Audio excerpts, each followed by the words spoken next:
वालेकुम, कैसे हैं आप सब। मैं हूं आपकी कुक शबाना अंसारी। आइए आज मैं आपको 3 मुनफरिद तरीक़ों से साबुत सुर्ख मिर्च को ग्राइंड करना सिखाऊंगी।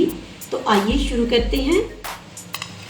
पहले तरीके में साबुत सुर्ख मिर्च का पाउडर बनाना सिखाऊंगी।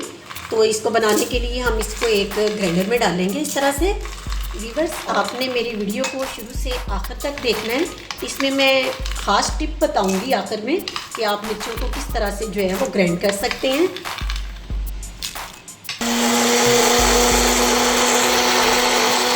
साबुत सुर्ख मिर्च को मैंने ग्राइंड कर लिया है। देखिए ये पाउडर फॉर्म में आ चुकी है। तो आइए दूसरा तरीका शुरू करते हैं। दूसरे तरीके में मैं आपको रेड चिली फ्लेक्स बनाना सिखाऊंगी कि आप फ्लेक्स इसके किस तरह से बना सकते हैं। ये इसके अंदर हम इस तरह से डालेंगे और इसको दोबारा से ग्राइंड करेंगे, लेकिन हम इसको बहुत ज़्यादा ग्राइंड नहीं करेंगे। जस्ट हम 1 सेकंड ग्राइंड करेंगे और हमारे फ्लेक्स जो हैं वो बन जाएंगे। दूसरे तरीके में मैंने रेड चिली फ्लेक्स तैयार किए हैं।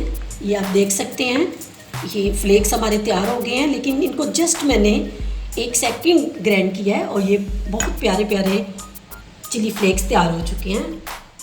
रेड चिली फ्लेक्स को हम बहुत सी डिशेस में इस्तेमाल कर सकते हैं। इनकी लुक डिशेस के अंदर बहुत ही प्यारी आती है। तीसरे तरीके में मैं आपको मोटी मोटी कुटी हुई लाल मिर्च बनाना सिखाऊंगी। इसको दड़ा मिर्च भी बोलते हैं। तो इस तरह से हम इसमें डाल लेंगे और इसको भी ग्राइंड करेंगे।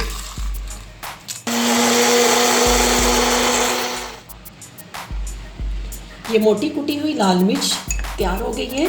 आइए इसको भी हम डाल लेते हैं।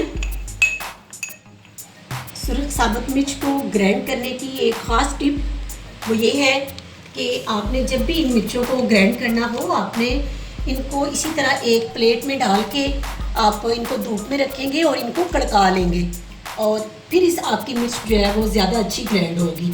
अगर आप इनको धूप में रख के कड़काना नहीं चाहते तो आप किसी भी पैन में डाल के या तवे पे डाल के इन मिर्चों को चूल्हे पे थोड़ी देर रखें और इनको कड़का लें, इनको गर्म कर लें, तो आपकी मिर्च जो है वो ज़्यादा अच्छी ग्राइंड हो जाएगी। तो ये इनकी ख़ास टिप है। इसके साथ ही अपनी कुक शबाना अंसारी को इजाज़त दीजिएगा।